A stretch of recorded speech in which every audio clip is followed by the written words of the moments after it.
ನವರಸ ನಾಯಕ ಜಗ್ಗೇಶ್ ಅವರು ಒಂದು ಒಳ್ಳೆ ಸಂದೇಶವನ್ನು ಕೊಟ್ಟಿದ್ದಾರೆ. ಇನ್ಸ್ಟಾಗ್ರಾಮ್ ಖಾತೆಯಲ್ಲಿ ಅವರು ಹಂಚಿಕೊಂಡಿದ್ದಾರೆ. ಏನಪ್ಪಾ ಅಂತಂದ್ರೆ ಅವರು ಒಂದು ಕಾರ್ಯಕ್ರಮಕ್ಕೆ ಅವರನ್ನು ಆಹ್ವಾನ ಮಾಡಿದ್ರಂತೆ. ಆವಾಗ ಹೋಗಿದ್ದಾರೆ. ಆ ಒಂದು ಸಂದರ್ಭದಲ್ಲಿ ಎಲ್ಲರೂ ಕೂಡ ಫೋಟೋ ಇಳಿಸ್ಕೊಂತೀವಿ ಅಂತ ಹೇಳಿದಾಗ, ಸೆಲ್ಫಿ ಅಂತ ಹೇಳಿದಾಗ ಒಳ್ಳೆ ಅಂತ ಹೇಳೋಕ್ಕೂ ಬರಲ್ಲ. ಹಾಗಾಗಿ ಅವರು ತಗೊಳ್ಳಿ ಅಂತ ಹೇಳಿ ಓಕೆ ಅಂತ ಹೇಳಿದ್ದಾರೆ.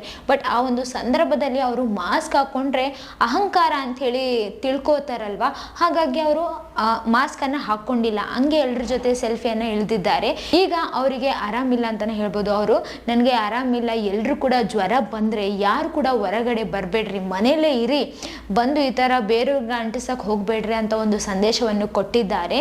ಇದೇ ಥರ ಯಾರಾದರೂ ಮಾಡಿದರೆ ಬೇರೆಯವ್ರಿಗೆ ಈ ಥರ ಆರಾಮಿಲ್ದಂಗೆ ಆಗುತ್ತೆ ಅಲ್ವಾ. ನಾನು 7 ದಿನಗಳಿಂದ ಕೂಡ ಮಾತ್ರೆಗಳನ್ನು ತಗೊಳ್ತಾನೆ ಇದ್ದೀನಿ, ಎಲ್ಲರೂ ಕೂಡ ಮನೆಯಲ್ಲೇ ಇರಿ, ಯಾರು ಕೂಡ ಹೊರಗಡೆ ಬರಬೇಡ್ರಿ ಅನ್ನೋ ಒಂದು ಸಂದೇಶವನ್ನು ಅವರು ಕೊಟ್ಟಿದ್ದಾರೆ. ನೀವು ಈಗಾಗಲೇ ವಿಡಿಯೋವನ್ನು ನೋಡ್ತಾ ಇದ್ದೀರಲ್ವಾ, ಆ ವಿಡಿಯೋದಲ್ಲಿ ಅವರು ಹೇಳಿದ್ದಾರೆ, ಒಮ್ಮೆ ನೀವೇ ಕೇಳಿಸಿಕೊಳ್ಳಿ. ನಮಸ್ಕಾರ. ಪ್ರೀತಿ ನಿಮ್ಮ ಮೇಲೆ ಅತಿ ಹೆಚ್ಚಿದೆ, ಹಾಗಾಗಿ ಧೈರ್ಯವಾಗಿ ಹೇಳ್ತೀನಿ ಒಂದು ಮಾತು. ದಯಮಾಡಿ ಜ್ವರ ಬಂದಾಗ, ನೆಗಡಿ ಬಂದಾಗ, ಕೆಮ್ಮು ಬಂದಾಗ ಮಾಸ್ಕ್ ಹಾಕೊಳ್ಳೋದು ಕಲ್ತ್ಕೊಡಿ.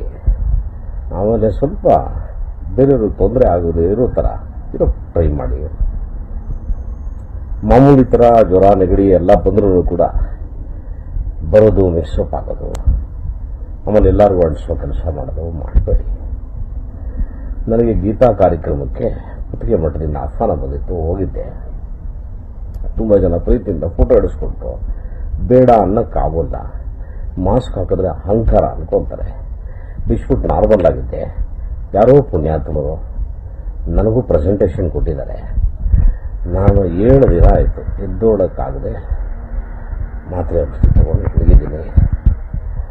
ಒಂದು ಸಣ್ಣ ವಿನಂತಿ, ಕೇರ್ಫುಲ್ ಆಗಿದೆ ಪ್ಲೀಸ್, ಬೇರೆಯವ್ರಿಗೆ ಅಂಟಿಸ್ಬೇಡಿ. ನಮಸ್ಕಾರ.